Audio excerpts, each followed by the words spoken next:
All right, speech 3. Here we go. Conversational speech.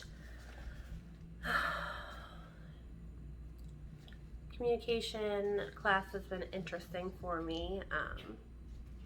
Learned a lot of different things. I like the idea of the self-fulfilling prophecy. I tell my kids to do that all the time now, and they roll their eyes at me. But it's true, though.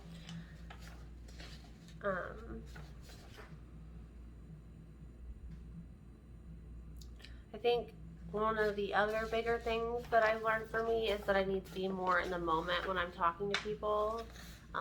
But I'm also glad that I learned that I'm not the only one that doesn't remember most of the conversation. A few things on me.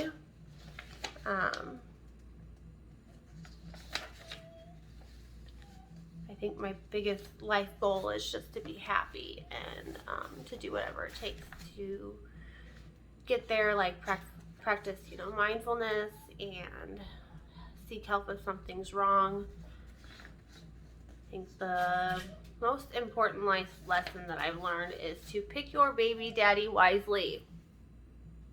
He's either going to be there for you and the baby in the middle of the night or he's not. It's been real hard for me to do it all. So in communication, there was recently a situation that my boyfriend kind of got into that I feel like Facebook kind of caused. He was supposed to help a friend move. We were supposed to, drive down to Texas, help them load up their van, and, help them drive back. And at the last minute, after my boyfriend had taken off the time that we needed to be able to go, we had it all planned out. I had sitters lined up. They're like, we actually have enough help, so we don't need you. And so we decided that we'd already taken the days off. We'd already gotten the babysitter. We were going to go take a small vacation. So his friend left to go pack his U-Haul in Texas, and we left on a small vacation to Tennessee. And I think it was like the next day, his friend's wife had started posting things like, oh, well, we see who our real friends are. Nobody's here helping us.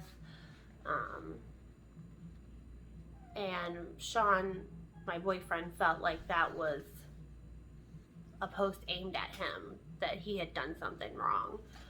So he commented under the post like, hey, what happened? You said you had enough help. We took off the time. And there were several comments under the post, and the poster liked every single comment under it except for my boyfriend. So that solidified in his mind that the post was about him, that he had done something wrong and his friend was mad. So he spent the entire weekend in a terrible mood, angry, thinking that this post was about him and that he had done everything he was supposed to do. Why were they upset? Finally, they did have an in-person conversation, and lo and behold, of course, this is not about him. The people that they had lined up in Texas never showed up. So they had to load up that truck by themselves and come back and do it on their own, unfortunately. But we all did meet back up in time in Illinois for us to get there to help them unload. There was an entire crew in Illinois there to help them unload. So apparently this is where they're supposed to be. And we set up, a cookout for later on, and everything was fine. So that's one way that social media has impacted me recently, with that miscommunication. Let's see. Compliments. Oh my gosh, I got this compliment, and it's been years that I got this compliment ago. And it's just kind of stuck with me. I'd been walking through a store, and my kids were littler. I was like, hey, I have my Christmas money. If you really want that, I'm gonna buy it for you. I'll spend my Christmas money on you. And there was a woman, watching us, kind of overheard, and she kind of watched us throughout the store. And before we left, she stopped me and she goes, you're a good mom. And that was kind of like, I held my head higher for the rest of the day, and I kind of reaffirmed for myself that I was a good mom.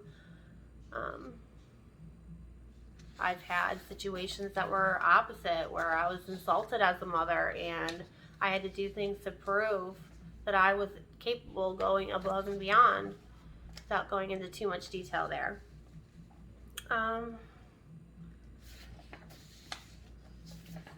So yeah, that's all I have to say for my third speech. It's been a great class. I've enjoyed getting to know all of you, and good night.